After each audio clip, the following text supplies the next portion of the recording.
주일을 맞아 오늘 주의 보혈로 구원받고 영원한 생명을 얻은 저희들이 이 땅에서 어떠한 삶을 사는 것이 또한 옳은지 오늘도 말씀을 통해 교훈하시고 깨닫게 하시고 오늘도 바른 길로 인도하여 주시옵소서.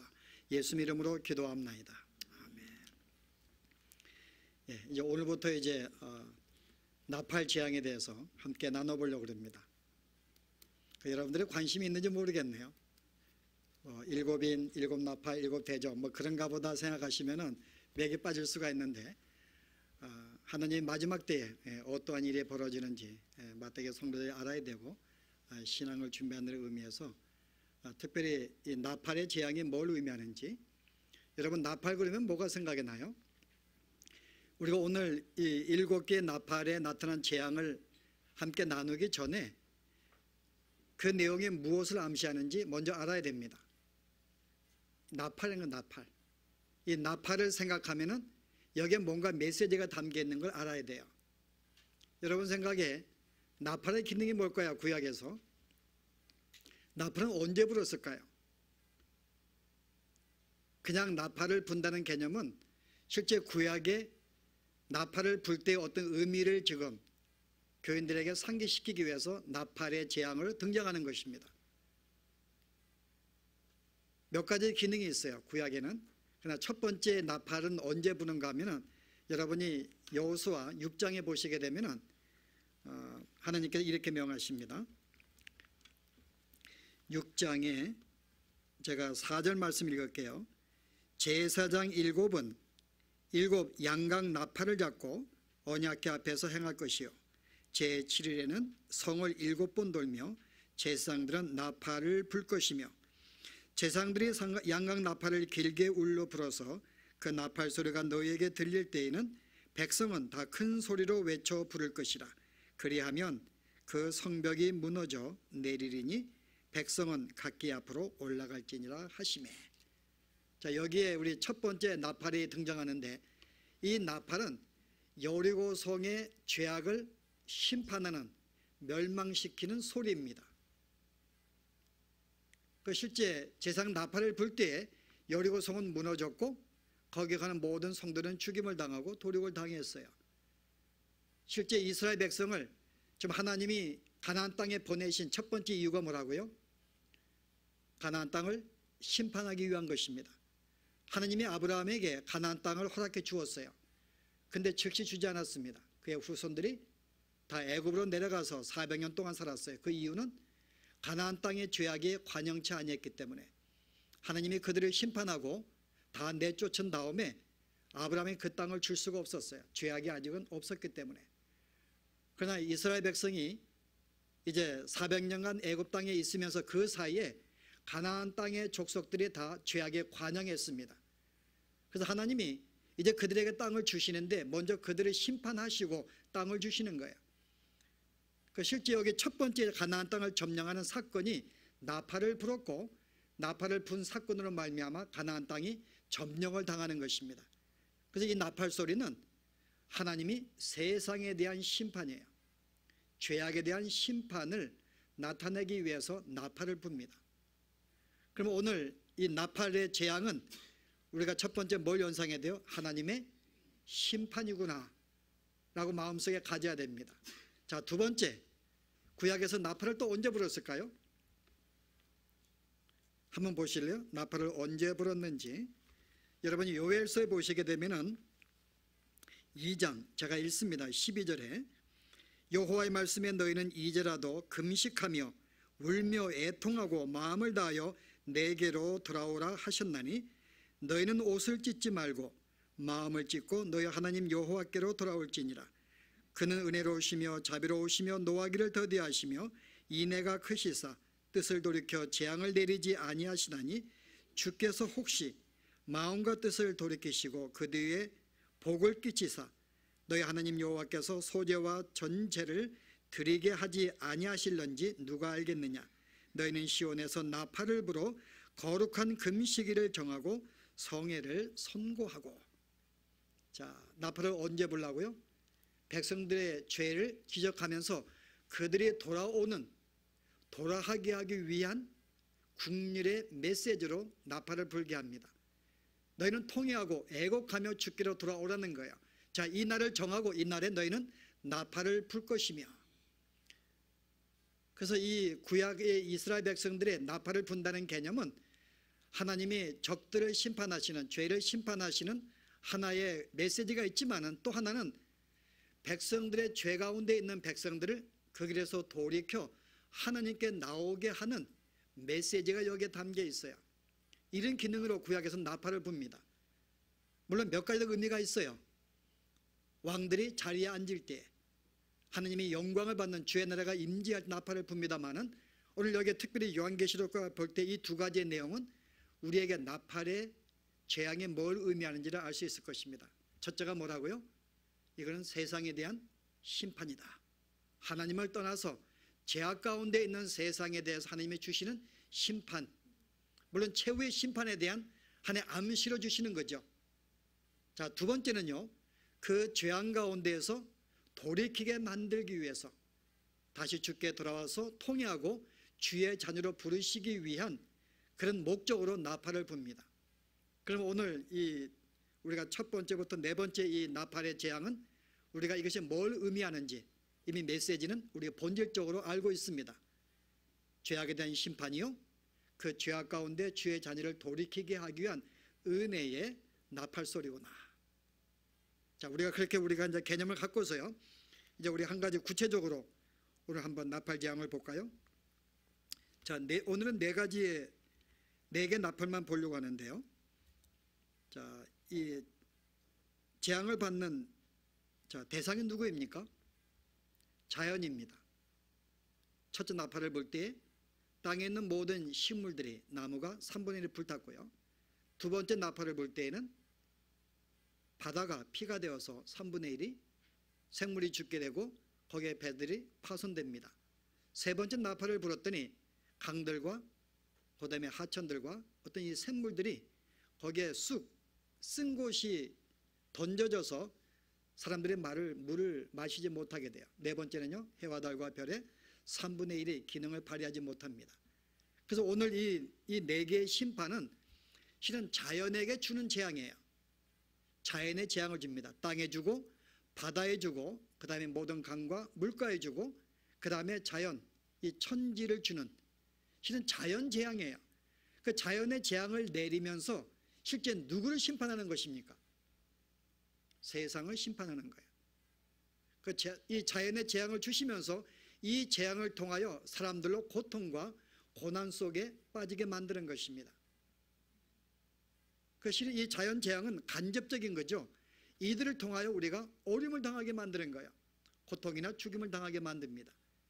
그래서 특별히 오늘 이 네 가지의 이 자연적인 재앙이 무엇인지 우리가 간단하게 살펴보면은 오늘 주어진 교훈을 조금 더 깊이 이해할 수 있는데요. 자, 첫 번째 보실래요? 자, 첫째가 나팔을 불었더니 피 섞인 우박과 불이 나서 땅에 쏟아지니 땅의 3분의 1이 탑니다. 그 다음에 수목의 3분의 1 타고 사위와 각종 푸른 풀도 사위더라. 여러분, 여기는 나와 있는 이 네 가지 재앙은 지금 구약에서 어디에 나타난 재앙이에요? 여러분이 이거 가지고 상상할 필요가 없습니다. 왜냐하면 이 모든 재앙들은 자연스럽게 그 당시에 초대교회들이 이해할 수 있던 내용이었어요.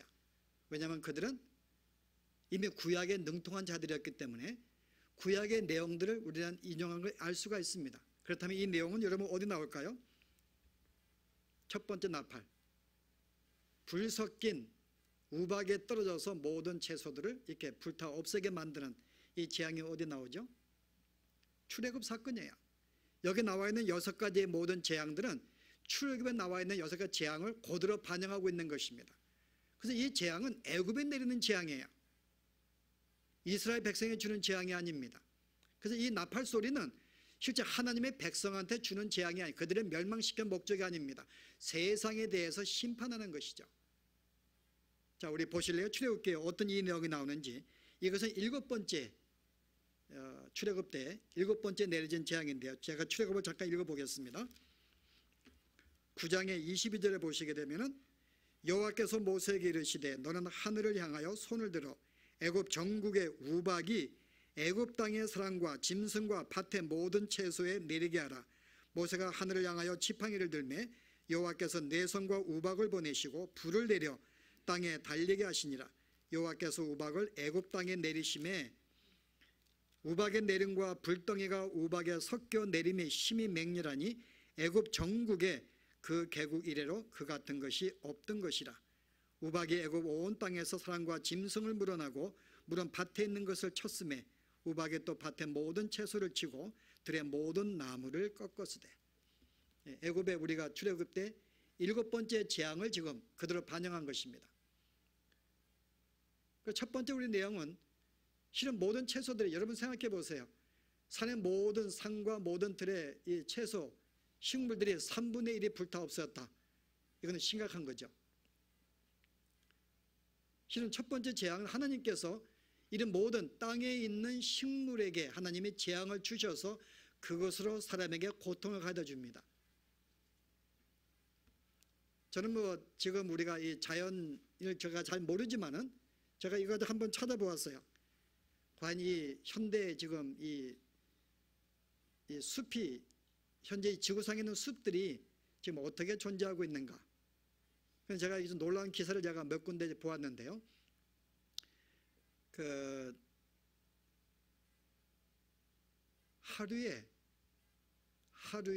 하루가 아니고 매 시간 1시간마다 매 시간마다 이 숲이 얼마나 없어지는가 하면은 축구장에 300개가 1시간마다 사라진다고 합니다. 파괴된다 그래요.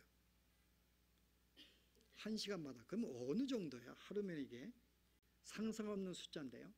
그래서 이것 때문에 실제 하루에 100종 이상의 생물들이 멸종된답니다. 하루에 100종 이상. 그 1년에 4만 종 이상이 멸종이 되는, 생태계가 파괴가 되는 거죠. 1년에 4만 종. 얼마나 생물체가 많았으면요. 하여튼 이 숲이 1시간마다 이렇게 축구장 300개가 없어지면서 그와 덩달아 수많은 이렇게 생물체들이 1년에 4만 종이 멸망되고 있다. 이것은 우리가 일반적으로 지금 이 땅에 벌어진 일이지만은 실제 이것은 하나님께서 이 땅의 심판의 경고의 메시지로 하나님이 계속 허락하고 있다는 거예요. 숲이 없어지고 일종의 이렇게 모든 식물이 없어지면 기근을 만나게 됩니다. 그래서 이 재앙은 첫 번째, 세 번째 인을 뗄 때 나타난 기근을 연상시킬 수가 있어요. 식물이 없어지는 거예요. 산소를 공급하지 못하고 어떤 이 생태계가 파괴가 되고요. 그래서 이것이 그냥 우리가 볼 때는 그냥 숲이 없어지나, 지금 저기 어디야? 아마존인가요? 엄청나게 황폐해지고 있어요. 그래서 우리는 그런가 보다 그러지만 하나님께서는 지금 이 모든 것이 하나님의 심판의 하나의 모습이라는 거죠. 세상에 대해서 그들의 죄악을 깨우치기 위한. 자, 두 번째 볼까요? 두 번째 보았더니 불붙는 큰 산과 같은 것이 바다에 던지어서 바다의 3분의 1이 피가 되고요. 그 생물 가운데 3분의 1이 죽고 배들도 3분의 1이 깨어집니다. 네 번째도 마찬가지예요. 여기에도 모든 강들에 하나의 그 별들이 떨어져서 쑥이 되매 그 물들이 써가지고 많은 사람이 죽습니다. 두 번째, 물의 재앙이 내리는 거예요. 애굽의 첫 번째 재앙입니다. 모세가, 하나님께서 모세에게 네가 강을 쳐라, 지팡이로. 그랬더니 강을 치매 강이 피가 되고 많은 사람이 그 물을 마시지 못하게 되는 사건이 나옵니다. 그 사람이, 여러분, 물을 마시지 못한다. 저는 이거 문득 생각했던 것이 정말 오늘날만큼 이 말씀을 시감할 때가 어디 있는가. 우리는 수돗물 잘 안 마시잖아요. 혹시 물이 오염됐을까 봐. 그래서 우리는 물을 사 먹는다고요. 근데 베트누치는 사 먹는 물보다 수돗물이 훨씬 더 좋으니까 그 마시라고 권장하고 있던데, 그걸 우리가 보통 물을 믿지 못하는 거예요. 얼마나 물이 오염됐으면은. 종종 우리가 뉴스를 보면은 이렇게 한국에 이렇게 어부들이 고기를 못 잡잖아요. 그래서 이렇게 물이 오염이 되고, 실은 강들도 지금 이렇게 누구예요? 우리 이전에 대통령이 누구죠? 하여튼 무슨 공사해 가지고 하여간 물을 녹주로 만들어 버리고, 그래서 생물이 못 살게 만들고, 하여간 우리가 이런 물 문제가 볼 때 이것도 하나님의 재앙의 한 모습이구나. 바다가 오염이 되고 이미 강들과 우리 모든 물들이 오염이 되어서 이 어떤 식수 문제로, 그래서 한번 그 통계를 보았는데 현재 오늘날 이 인구의 11억 이상의 인구가 안전한 식수를 제공받지 못한다고 합니다. 11억 인구의 이상의 인구가 우리가 마시는 수돗물을 안전한 식수를 제공받지 못하는 거예요. 그래서 이것 때문에 매년 죽는 사람, 그 물이 부족하고 물이 오염이 되어 죽는 사람이 매년 500만 명이 죽는답니다. 매일이었는가? 매년이었는가? 제가 통계를 확실히 모르겠네요. 매일 그러면 큰일 나죠, 그죠? 아마 매년 같으네. 해마다, 해마다 500만 명이 물 부족으로, 물이 오염이 되어서, 그 정도로 물이 심각한 거예요. 물이요. 환경 오염이겠죠. 그 실제 이것도 하나님의 심판의 모습이구나. 이것도 그냥 우리는 그냥 문명의 발달해서 그런가 보다 하지만 하나님께서 이렇게 물의 어떤 재앙을 내려서 물들로 하여금 사람에게 불편을 주고 마시지 못하게 해서 그들로 오염이라든지 부족해서 물이 없게 만드는 것. 지금 케냐나 아프리카 가면은 땅이 점점 말라가고 있어요. 우리 어릴 때도 물이 귀했습니다. 제가 어릴 때, 김성희 집사님 어릴 때 물 길러 봤는가요? 그 산동네 가면은 이 양동이 지고 내려가가지고 물을 기다려서 물 받아 올라오고 그랬어요. 지금 뭐 아프리카에도 지금 그런 모습이 많이 보이고 있는데 물 부족입니다. 이것도 하나님이 세상의 죄악의 심판의 하나의 모습으로 지금 주고 있다는 거죠. 자, 또 하나 볼까요? 마지막에 보았던 넷째 천사가 나팔을 부니 3분의 1과 해와 달과 별이 그 기능을 발휘해서 어두워져 버립니다. 뭐 이상기온이죠. 이상기온이에요. 실은 이상기온이 벌어지면 어떤 일이 벌어지던가요? 제가 생각해 봤는데 굉장히 많더라고 보니까요. 이상기온이 벌어지면 어떤 일이 벌어져요? 여러분 어떤 그 토네이로, 이것도 이상기온이에요. 폭설, 그 다음에 지진이 생기는 것, 뭐 이렇게 쓰나미 어떤 해일 같은 거, 이 모든 이런 것들 하나하나가 다 날씨 탓이거든요. 여러분 실제 우리가 인간의 생명은 태양의 어떤 이 열과 빛에 의해 생겨나게 됩니다. 근데 그 기능의 3분의 1이 죽게 된다면요, 생명체 심각한 타격을 입는 것이죠. 그 실제 어떤 이렇게 어떤 천지 어떤 이런 어떤 땅이나 어떤 이 별들과 해들의 어떤 이런 것들에게 하나님이 그 기능을 발휘하지 못하게 만들어서 이상 기온을 주었고, 그 결과로 사람들이 여러 가지 재앙들을 만나는 거예요.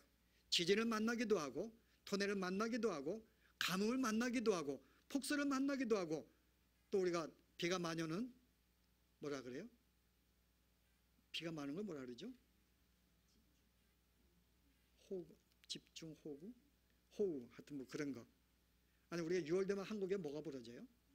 장마, 장마가 벌어지는 거. 이 모든 것들이 단순히 그냥 자연이 그런 것이 아니고 하나님께서 원래는 가장 인간에게 도움이 되기, 살기 적합하게 하기 위해서 원래 천지를 만드신 거예요. 인간 전에 식물을 만드시고 모든 이렇게 해달 자연계를 만드신 것은 인간에게 안정된 안식처를 제공하기 위해서. 그러나 그것들이 우리가 안정을 주는 게 아니라 오히려 우리의 삶에 어려움과 해와 고통을 주고 있는 거죠. 우리가 그런 점에서 오늘 이 자연의 재앙으로 말미암아 사람들이 오늘 수많은 고통을 당합니다. 이게 실은 단순히 어떤 자연적인 현상이 아니라 하나님께서 세상을 심판하기 위한 하나의 그 수단으로서 자연을 건드리시고 그 결과로서 우리에게 이와 같은 어려움을 당하고 있는 것이죠. 그래서 오늘 이 자연적인 이 재앙을 당하면서요, 하나님이 왜 이렇게 자연의 이 물들이나 기근이나 가뭄에 이것들을 왜 주셨는가? 오늘 특별히 오늘 이 두 번째와 세 번째 천사의 나팔의 재앙을 통해서 그 대상이 누구인지를 우리가 알 수가 있습니다. 왜 주시는가? 받는 대상이 누구인가? 자, 보실래요? 대상이 누구인지. 다시 둘째 천사 보실래요? 자, 불붙는 큰 산과 같은 것이 바다에 던지음에 바다의 3분의 1이 피가 되고 생물이 죽고 배가 깨집니다. 자, 무엇이요? 불붙는 산이 바다에 던져지는 거예요. 이거 과연 뭘까요, 여러분? 불붙는 산이 바다에 던져졌습니다. 뭐가 생각이 나요? 불붙는 산. 현대 우리가 어떤 신학자들, 특별히 세대주의에서는 이것은 큰 화산이 크게 폭발해가지고 바다를 물들을 오염시킨 것이다 라고 해석을 해요. 또 어떤 세대주의 학자들은 이것은 획폭탄을 말하는 것이다. 그랬더니 획폭탄을 바다에 실험하면서 그 낙진으로 말미암아 생물체가 죽는 것이다. 그렇게 이야기를 해요. 초대교회가 그 이해했을까요? 여러분, 핵폭탄, 초대교회가 이 말씀 받을 때 2000년 후에 핵폭탄이 발달해서 아마 그거로, 이것은 여러분이 초대교회가 충분히 이 내용이 뭔지를 이해할 수 있었습니다. 그들이 이해하고 있었어요. 이 불붙는 산이 무엇인지. 자, 어떻게 이해했을까요? 구약에 나오니까 똑같은 말씀이요. 한번 보실래요? 과연 이 불붙는 산이 무엇인지, 과연 어떤 지향을 말하는지 한번 여러분 보실래요? 예레미야 51장 보십시다. 예레미야 51장 24절에 자, 그들이 너의 목전에 시온에서 모든 악을 행한 대로 내가 바벨론과 갈대아 모든 거민에게 갚으리라 여호와의 말이니라. 자, 그 당시에 바벨론은 부의 상징입니다. 강대국이에요. 제가 이들을 심판하는데 그 다음에 뭐라 그래요? 나 여호와가 말하노라 온 세계를 멸한 멸망의 사나 보라. 나는 내 대적이라 나의 손을 내 위에 펴서 너를 바위에서 굴리고 너로 불탄 산이 되게 할 것이라. 여기에 불탄 산이 나옵니다. 자, 불탄 산이 누구라고요? 불탄 산이 바로 바벨론이에요. 그 당시에 이 이스라엘을 괴롭혔던 강대국 바벨론을 말합니다. 바벨론이 불탄 산인데, 자, 이들은 뭐라고 평가하는가 하면 여호와가 말하느라 온 세계를 멸한, 이 바벨론을 말미암아 온 세계가 멸망하고 있는 거예요. 지금요, 고통을 당하고 있습니다. 자, 세상에 고통을 주고 있는 멸망의 사나 보라. 나는 내 대적이라. 하나님 미워하시는, 너는 나의 대적이라는 거야. 하나님이 핵폭탄을 가리켜서 너는 나의 대적이라 말씀하지 않습니다. 화산을 가리켜서 너는 나의 대적이야, 그러지 않습니다. 이 바벨론은 하나님을 전혀 알지 못하는 세상의 상징입니다. 세상을 대표하는 나라예요. 너는 나의 대적인 거예요. 너의 부와 너의 쾌락과 너의 모든 물질주의가 나와 상반되는 나와 대적이라는 것입니다. 너로 말미암아 다른 모든 주의 나라들이 영향을 받고 지금 멸망을 시키고 있는 거예요. 그래서 내가 뭐라 그래요? 내가 내 손을 펴서 내가 너를 바위를 굴리듯이 너를 불탄 산이 되게 할 것이다. 이 불탄 산, 바벨론을 말합니다. 이거는 이 예레미야 말씀이 아니라 요한계시록에 그렇게 말하고 있어요. 여러분, 요한 계속 반복해서 여러분 환상을 보여주기 때문에 갈수록 이 내용이 분명해 보여집니다. 자, 18장에 이 내용이 무엇인지 보실래요? 요한계시록에. 자, 요한계시록의 18장에 보시면은 이 불탄산이 또 등장합니다. 자, 18장에 16절을 자, 21절 보실래요? 이에 한 힘센 천사가 큰 맷돌 같은 돌을 들어 바다에 던져 가로되 큰 성 바벨론 이같이 몹시 떨어져 결코 다시 보이지 아니하더라. 아까 예레미야에 너는 내가 이렇게 바위를 굴리듯이 내가 너를 굴릴 것이며 너는 불탄이 될 것이다. 오늘 그 말씀이 등장하잖아요. 바벨론, 큰 성 바벨론이 이같이 몹시 떨어져 다시는 보이지 아니한다. 실제 이것은 뭘 말하는가 하면은 이 불탄 산은 바벨론 상징하는데요, 이것을 내가 던지겠다는 것이다. 바다 물속에 내가 너를 멸망시키겠다는 거야. 그럼 이들의 대상은 누굴까요? 이와 같은 자연의 재앙을 통해서 심판을 받고 있는 대상은 누굴까요? 고통을 당하는 자가 이 세상을 말하는 거예요. 바벨론과 같이 부를 추구하고 쾌락을 추구하고 세상의 번영을 추구하는 자들, 세상인들에게 내가 심판을 하겠다는 것입니다. 이들이 바벨론이 바로 그들에 대한 대표적인 것이니까요. 근데 이들을 통해서 그들이 어떤 고통을 당해요? 보실래요? 18장에 자, 15절 보세요. 바벨론에 인하여 치부한 이 상품의 상고들이 그 고난을 무서워하여 멀리 서서 울고 애통하여 가로되 화이또다 화이또다 큰 성이여 세마포와 자주와 붉은 옷을 입고 금과 보석과 진주로 꾸민 것인데 그러한 부가 일시간에 망하였도다.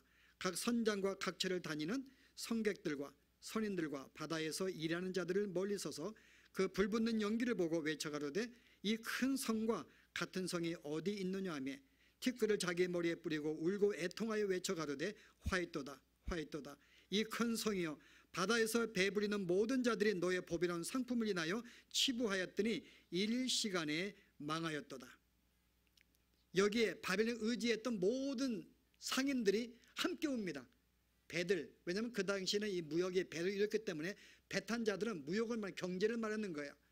그 바벨론의 경제를 침해, 거기에 의존했던 모든 상인들이 함께 울음을 당하는, 고통을 당하는 거예요. 함께 울고 합니다. 근데 이들을 심판하신 이유가 뭐라고요? 18장에 보세요. 이 18장 전체는 바벨론 멸망에 대한 것인데요. 2절 보세요. 18장에 힘센 음성으로 외쳐가로되 무너졌도다 무너졌도다 큰 성 바벨론이여 귀신의 처소와 각종 더러운 영에 모이는 것과 각종 더럽고 가중한 새에 모이는 곳이 되었도다. 그 음행의 진노의 포도주를 인하여 만국이 무너졌으며 또 땅의 왕들이 그로 더불어 음행하였으며 땅의 상고들도 그 사치의 세력을 인하여 치부하였도다 하도다. 또 내가 들으니 하늘로서 나서 음성이 나서 가로되 내 백성아 거기서 나와 그의 죄에 참여하지 말고 그의 받을 재앙들을 받지 말라. 자, 오늘 이 심판, 오늘 이 모든 자연계의 어떤 이 재앙을 줌으로 말미암아 결국 인간의 고통을 주는데 우리의 모든 삶에 경제에 영향을 주는 것입니다. 그런 말미암아 사람의 삶에 어려움을 당하는 거예요. 저는 이것이 그래서 오늘 지금까지 우리가 역사적으로 부유했던 시대가 없었습니다. 근래 한 100년 전부터 이제 시대가 발달해서 지금도 그래도 선진국을 제한 거의 모든 나라도 여전히 기근과 빈곤한 상태에 있어요. 아니 우리가 부유한 미국도 마찬가지예요. 실험들이 많습니다. 그 미국은 우리가 1900년대 초에 우리가 공황을 만났어요. 불경기라. 지금도 실은 우리가 공황이라 그럽니다. 한국도 마찬가지예요. 한국도 우리가 경제 공황과 불황 중에 있어요. 지금 젊은이들이 짭을 얻을 수가 없습니다. 지금 제 조카가 지금 대학을 졸업하고 지금 교사가 되려고 지금 이 교사도 고시 공부만큼 수준이 높아진 것 같아요. 지금 3년째 떨어졌는가요? 선생 되려고. 아니 우리 때에는 그냥 마음만 먹으면 선생 되고 하고 싶지 시켜도 안 하려고 그러는 건데 지금은 짜봤고 얼마나 힘들었으면은 3년 4년이 재수해가지고 선생 되려고요. 지금도 공부하고 내가 포기하고 나 일로 와라. 우리 교회 좋은 청년이 신랑 있으니까 내가 결혼해서 살라고. 근데 안 된대. 선생이 지금도 불안하게 지금 고시 공부하고 있는데 선생 1년 고시 공부. 짭이 너무 힘든 거예요. 학생들이 짭업기가요. 그래서 애들이 졸업때가 되면은 짭을 얻지 못한 애들은 고통 중에 있는 거예요. 그래서 어제 뉴스 봤더니 여러분 졸업 앨범 만들지 아니한대요. 앨범 만들면은 그게 또 고통스러울 거라서 그냥 짭 시간 내 어쩌고저쩌고 하던데 어쨌든 간에요. 어른들도 마찬가지입니다. 요즘 우리 때는 제가 한국에 있을 때 45세에 뭐라 그래요? 명퇴. 말은 있어요. 명예로운 퇴직이라던데요. 45세가 되면은 저는 물러나야 된대요. 실은 젊은이가 들어와야 되는데 노인네가 버티고 있으면 젊은이가 못 들어오니까는 그래서 젊은이 조금 더 구제하려고 노인들을 45세부터 이 명예로운 퇴직을 시키는 거예요. 점점 짜보기가 힘든 거예요. 아니 살기가 좋은 현대에 이 기술이 좋은 데인데요. 갈수록 먹고 살기가 힘든 시대가 되었던 이것이 바로 오늘 성경이 말하기를 하나님이 경제를 치심해 실제 저들이 이걸 통해서 삶의 어려움을 당하는 거예요. 사업이 되지 아니하죠. 짜먹기가 힘들죠. 하루하루가 돈 벌기가 실은 쉽지 않다 그 말입니다. 이 모든 경제 어려움을 준 것이 바로 하나님께서 이들의 죄악이에요. 사람들이 물질을 추구하고 하나님보다 이것으로 만족해하고 쾌락을 추구하기 때문에 실제 이들을 치심으로 바다에 던지음에 그걸 통해서 하나님의 심판의 소리를 보여주는 거예요. 너의 진정한 만족은 난데, 너의 진정한 기쁨은 난데, 여전히 그들은 세상의 사람들은 그걸 알지 못하거든요. 뭔가 조금 더 물질에 많아야지만이 안정된 삶을 살 것이라고 생각하고요. 그걸 주기 위해서 열심히 준비하고 온 인생을 공부에 바치는 거예요. 그거 하나 짭 얻으려고. 짭을 얻어도 이게 보장되는 게 아닙니다. 또 언제 내쫓길지 모르는 거예요. 그런데 이 모든 삶의 것은 단순히 경제, 인간의 삶이 아니라 하나님께서 우리의 삶이 이 땅의 삶이 아닌 우리가 천국의 우리의 영원한 삶이 우리의 처소 거긴 줄 알고 이 깨우침을 주시기 위해서 오늘도 오늘에 있다가 없어지는 안개와 같은 것들에 이것을 우리가 하나님께서 항상 치시는 거예요. 여기에 우리의 모든 소망을 두지 말라는 거죠. 잠시 있다가 없어지는 이 망하는 것에 우리의 마음을 두지 말라는 것입니다. 신경을 쓰지 말라는 거죠. 그래서 오늘 이와 같은 오늘 이 음성을 들을 때요, 오늘 이것은 오늘 재앙에 오늘 초점을 두는 게 아닙니다. 오늘 18장에 뭐라 그래요?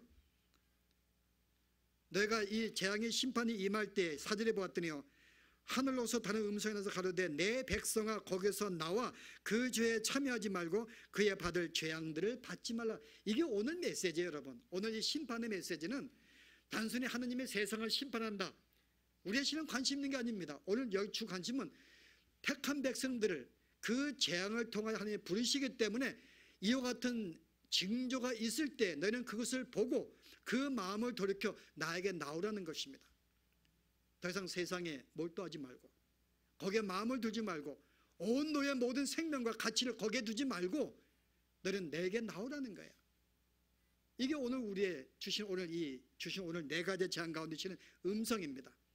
자연의 재앙은 세상에 주는 것이고 세상에 주는 이 죄악은 하나님이 아닌 세상의 것들로 만족하고 기뻐하는 이것을 하나님이 치시면서 동기는요 거기서 나오라는 거죠. 참된 기쁨은 나에게 있으니까요. 실제 우리는 이 음성을 들을 때 우리는 여러분이 실은 생각나는 것이 사도 바울도 이런 말을 했어요. 우리가 실은 이 구원받는 백성들에게 로마 12장에 가서 너희는 이 세대를 본받지 말고 그 이 세대에 나와서 뭐예요? 너의 몸을 하나님 앞에 거룩한 산 제사로 드리라. 무엇을요? 우리의 몸을, 여러분의 마음이 아닙니다. 우리의 마음을 항상 드려요. 우리는 마음은 주님 우리 마음을 드립니다. 그러나 우리 몸을 드려본 적이 없어요. 우리의 생각은 그렇게 살기를 원하지만 실제 우리의 이 몸은 그렇게 살지를 못합니다. 우리의 신앙생활은 역동적인 거예요. 여러분, 역동적인 것은, 믿음이라는 것은 99%의 인내입니다. 여러분, 하나님 뭔가 의지 그냥 살겠다는 생각에 실제 내 몸을 쳐서 날마다 내 몸을 쳐서 살아가는 삶, 여러분 이게 믿음 생활이에요. 의지라 그 말입니다. 그래서 우리는 생각만 가지고는 주 앞에 온전히 세상을 나올 수가 없어요. 우리의 몸을 치지 않으면요, 실제 훈련받지 않으면, 교육을 받지 않으면 우리는 내 몸을 칠 수가 없고, 훈련되지 않으면 우리는 우리의 몸을 주 앞에 그렇게 드릴 수가 없는 거예요. 여러분이 하나님이 이스라엘 백성에 가나안 땅을 주셨는데요, 여러분 생각해 보세요. 왜 가나안 땅을 즉시 안 주었을까요? 그들이 몇십 년간, 근 오랜 몇십 년의 동안에 싸워서 조금씩 가나안 땅을 점령했어요. 왜 하나님이 가나안 땅을 주신다고 하시면은 즉시 한꺼번에 주시지, 그렇게 하나하나 차곡차곡 그들과 싸워서 하나 내쳐서 가나안 땅을 점령하게 만들었을까요? 오늘 이 원리 가르치기 위해서요. 하나님께서 실제 우리가 단순히 우리에게 영원한 생명을 주시거나 복을 주신 것이 아니라 이 땅에 사는 동안에 우리의 옛사람, 죄악된 모습을 버리는 과정이 남아 있습니다. 육체와의 싸움, 거룩해지기 위한 싸움, 우리가 이 싸움을 하는 거예요. 그래서 우리가 점점 날마다 하나님을 거역하는 옛사람을 날마다 하나씩 치면서 점점 하나님의 사람으로 나아가면서 하나님 나라의 세계를 맛보게 만들기 위한 그 뜻이 있었기 때문에요. 이 땅에 사는 동안 그것을 경험하게 만들기 위해서 즉시 안 주었어요. 그래서 우리의 신앙의 싸움은 싸움입니다. 그래서 리차드 백스터가, 우리가 중세시대에 경건한 우리가 목회자인데, 이분이 그런 말을 했어요. 여러분의 삶 속에 거룩해지기 위한, 이를 위한 싸움이 없다면 여러분들은 가짜입니다. 정말 여러분들의 거룩한 삶을 위해서 싸움을 하고 있습니까? 영적인 싸움을 하고 있습니까? 만약 그런 싸움을 하고 있다면 여러분이야말로 진짜 성도입니다 그랬어요. 그 참된 성도는 거룩을 위해서 영적인 싸움, 지금도 싸우고 있다는 거죠. 날마다 내 마음속에 나는 이 죄악된 삶을, 점점 죄에 오이면서 벗어나는 이 거룩한 삶을 위해서 날마다 내 몸을 치는 삶이 우리에게 있다는 것이, 이를 위해서 하나님이 가나안 땅을 날마다 싸우면서 점령하도록 만든 거예요. 오늘 이 말씀이, 너희가 이 바벨론 이 세상에서 그들의 관습과 그들의 생각에서 이제 너희가 나와서 이 세대를 본받지 말고 너의 몸을 실제 드리라 그 말입니다. 우리 몸을 드리는 거예요. 우리 몸을 드리는 거예요. 그 여러분이 오늘 이 리차드 백스터가 너희가 만약에 거룩한 싸움이 없다면 더 이상 너희는 하나님의 백성에 가짜다고 이야기했다면요, 실제 우리는 우리의 삶이 우리가 어떤 존재인지를 우리가 알 수 있는 한 가지 방법이 뭔가 하면은 여러분들의 관심이 어디에 있는가 한번 정해 보시면 합니다. 여러분의 관심이 어디에 있는가? 우리 성도들의 관심은, 성도들은 뭘 통해 알 수 있는가? 여러분의 기도를 통하면 알 수 있어요. 이 사람이 뭘 기도하는가? 하나님 뭐 주세요. 나도 좀 출세시켜 주세요. 그런 기도하는 사람은 그 사람의 정체성이 뭔지 압니다. 그 사람 아직은 세상인이든지 아직은 어린아이인 거죠. 여러분의 기도의 제목을 들으면은, 기도의 내용을 들으면은 이 사람이 어떤 존재인지 알아요. 크리스찬인가? 아닌가? 어린 성도인가? 성숙한 자인가? 기도 내용이요. 관심도 마찬가지예요. 우리의 관심이 어디에 있는가? 거의 모든 나의 관심이 어디에 있는가 그 말이에요. 좀 너무 추상적인가요? 관심? 그럼 조금 더 실제로 비교해 볼까요? 여러분의 시간과 돈을 어디에 쓰는가요? 여러분의 시간을 거의 어디에 쓰고 있는가요? 거의 어디에? 우리의 시간이. 그게 나의 관심이기 때문에. 제가 한번 이걸 생각하면서 한번 생각해 봤어요. 우리가 하루에 주어진 시간이 24시간입니다. 편안하게 8시간 잠자고 8시간 일해요. 그럼 몇 시간 남죠? 다섯 몇 시간 남지? 8시간 남아요. 여러분 8시간 남았는데 여러분 그 중에서 밥을 먹고 밥하고 밥 먹는 시간을 보통 몇 시간 없어지죠? 인양일선에 하루에 3끼를 밥 먹고 밥 준비하고 밥 먹고 설거지하면요, 제가 볼 때 2-3시간은 가도 2-3시간. 밥 먹는 사람은 한두 시간 끝나지만은 밥을 준비하고 치는 사람은 3시간 잡아야 돼요. 하여간 그전 적게 2시간 잡았어요. 밥 먹는 시간 2시간. 그럼 6시간 남죠? 여러분이 그 학교 오고 가는 길, 뭐 샤워하고 학교 직장 오고 가는 길을 얼마 정도? 1시간 잡습니다. 몇 시간 남아요? 5시간 남죠? 그 시간 뭐 할까요, 여러분? 하루에 TV 보는 시간이 보통 TV 보고 컴퓨터 보고 뭐 이렇게 또 뭐 셀폰 보고 가지고 뭐 요즘 뭐 눈에서 안 뜨니까 젊은 애들은 한 몇 시간 갈까요? 한 보니까 2시간, 많으면 3시간, 2-3시간. 그 남는 시간이 2시간. TV를 2시간 보는 사람은 3시간 남더라고요. 근데 애들하고 이렇게 조금 같이 좀 가족과 어울리면 1시간 빠져버리고, 그냥 멍하니 소파 앉아 쉬고 있으면 1시간 빠지고. 그러니까 시간이 아무것도 없는 거 있죠. 그 우리가 실제 가장 일상적인 삶 가운데 계산해 봤더니 8시간이 일상적인 그냥 학교 가고 밥 먹고 TV 보고 뭐 그 정도 소파에 앉아서 있는 그 정도 시간이 다 갔어요. 정말 우리가 이렇게 내 관심이 정말 하나님의 말씀, 하나님의 관심을 두지 않으면 우리는 하루에 단 10분도 30분도 시간을 뺄 수가 없더라고요. 기도한다든지 성경을 본다든지 그럴 수가 없는 거예요. 그 나의 관심이 어디냐 그 말이에요. 진짜 하나님께 관심 있는 사람은 여러분 어때요? 시간을 쪼개서라도 TV 대신 덜 보고 성경을 보겠죠. 그 시간 내가 기도하겠죠, 여러분. 그 나의 관심이 어디에 있는가? 우리는 거의 일주일 동안 거의 우리가 기도하거나 성경을 보거나 뭐 성도를 돌아보거나 우리가 어떤 예배를 드리거나 우리는 거기에 시간을 투자하지 않아요. 투자할 수도 없어. 시간이 부족하니까요. 하나만 더 볼까요? 여러분의 돈은 어디에 쓰는가요? 내가 돈 쓰는 것이 나의 관심이에요. 거의 나의 모든 돈이 물론 먹고 사는 데죠. 그럼 나의 관심은 먹고 사는 데 있는 거예요, 여러분. 나의 모든 돈이 어디에 가요? 자녀 교육을 위해서 관심이 거기에 있는 거예요. 내 돈을 어디에 쓰는가가 여러분의 관심이 어디인 것 틀립니다.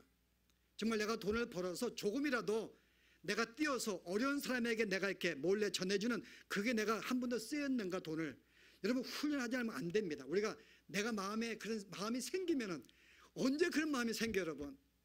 마음이 들이는 게 아닙니다. 실제 몸을 쳐서 내가 내가 의도적 훈련 속에서 그렇게 의적으로 하지 않으면은 우리는 내 돈을 가지고 쓸 수가 없는 거예요. 실제 그 사람이 하나님이 일에 관심이 있으면요, 아마 그걸 쪼개서라도 아마 단 10분이라도 아마 남을 도와줄 것입니다. 그건 내가 내 돈을 어디에 쓰는가, 그게 나의 관심이에요. 나의 돈과 나의 시간과 나의 이 모든 것들이 과연 관심이 어디에, 그만 나의 기도 제목 같은 이 모든 것들이. 근데 오늘 우리에게 이 모든 세상의 재앙들을 보여주면서 오늘 믿는 자들이 이거 하나님의 심판인데 조만간 종말이 가까울 터인데 내가 어떻게 사는 거인가, 내가 그것을 볼 때마다 주님한테 가까웠으면 내가 그 자체에 거하는 것이 이것이 어리석은 삶이고 그 없어진 것 때문에 더 이상 믿음도 갖지 않고 내가 나와야겠다, 그런 결심 속에 하나하나 훈련하는 것. 저는 이것이 오늘 우리들이 오늘 주어진 말씀에서 받는 오늘 교훈이 아닌가. 실제 훈련하면서 그렇게 살아가는 것. 그래서 오늘 너희는 바벨론 나오라고 말합니다. 거기서 나오라. 이 세대를 본받지 말고 어차피 그것은 하나님의 재앙 가운데 있기 때문에 나와서 하나님의 사람으로 내 몸을 쳐서 그렇게 살아가도록. 그래서 우리가 좀 훈련이 필요하지 않겠는가. 여러분 실제 매달마다 받는 여러분이 이렇게 월급이 있어요. 여러분 그중에 우리의 관심이 좀 이렇게 형제에게 있다면요, 여러분 정말 한번 내가 반찬을 한번 내가 만들어서라도 내 학생한테 갖다 줄 수 있으면 몰라도 여러분 내 관심이 거기에 있다면은 그 나의 시간이 예배하거나 성경을 보거나 형제를 돌보거나 어떤 우리가 그게 우리가 관심이 있다면요, 무엇인가 나의 시간과 물질을 거기에 조금이라도 쓰게 돼 있다는 거죠. 우리가 이를 위해서 결심을 하고 의지를 가지고 훈련을 해야 한다는 것이에요. 그래야지만이 내 삶이 조금씩 그렇게 살아가는 거예요. 그렇지 않으면 우리는 생각만으로 끝나게 되고요, 죽는 그 순간까지 그렇게 해볼 걸, 그리고 그냥 무덤과 함께 돈은 가져가는 거죠. 그냥 쓰세요. 여러분 훈련으로 쓰십시오. 훈련으로요. 10불이 크면 5불이라도요. 10불이라도. 여기는 불행하게도 어려운 사람들이 없어가지고 이거 도울 대상이 없는 거 있죠. 정한 그러면 여러분 반찬 만들어서 학생들 주세요. 그것도 사랑의 관심이니까 여러분. 그래서 오늘 이 자연계통의 수많은 우리가 재앙들, 우리가 날씨가 덥다고 그러고 우리가 모든 것들이 이게 하나님께서 세상에 주는 심판이 돼, 특별히 하나님의 백성들에게는 그 길에서 돌이키게 하기 위한 주의 음성인지 우리가 분명히 인식하면서 우리가 영적으로 민감하게요, 이제 우리가 이 시대를 본받지 아니하고 좀 하나님의 사람으로 이렇게 바르게 살아야겠다. 우리가 그런 마음의 의지를 가지고 정말 그렇게 살아갈 수 있는 우리의 삶이 되기를 주님을 축원합니다. 기도하십시다. 하나님, 오늘 나팔의 재앙을 통하여 하나님께 이 자연 속에 재앙을 주셨는데 결국 이 모든 재앙들은 하나님이 아닌 세상의 것에 만족하여 사는 이 세상을 치기 위한 하나님의 심판이었음을 저희들이 알게 하시니 감사합니다. 우리는 무심코 수많은 사람 기근 가운데 굶주리고 있고 참으로 환경이 오염되고 생태가 파괴되며 이상한 우리가 기후 속에 살고 있으면서 하나님의 심판의 소리를 듣지 못하고 단순히 자연이 그런가 보다 생각하는 이 어리석음과 우둔함을 깨워주시니 감사합니다. 하나님, 이 모든 게 주의 손길이며 주의 재앙의 심판의 손길인 줄 다시 한번 알겠사오니 우리가 세상을 바라볼 때에 마지막 때가 가까운 줄 알고 우리가 바벨론에서 나와서 하나님의 재앙을 면하게 하시고 우리가 그곳에서 나와서 이 세대를 본받지 아니하고 하나님께 우리의 삶을, 우리의 몸을 드릴 수 있는 우리의 생각과 마음이 아니라 실제 우리의 삶을 쳐서 주 앞에 굴복시켜 그러한 삶을 살아갈 수 있는 저희 되도록 주님 도와주시기를 원합니다. 더 이상 우리의 모든 관심이 거의 세상에 있지 아니하고 그중에 구별되어 하나님을 찾는 우리의 삶이 되어지게 도와주시고 이를 통하여 하나님의 사람이 이 땅에서 온전히 살 수 있는 저희들의 삶이 되어지도록 인도하시며 축복하여 주시옵소서. 예수 이름으로 기도합나이다.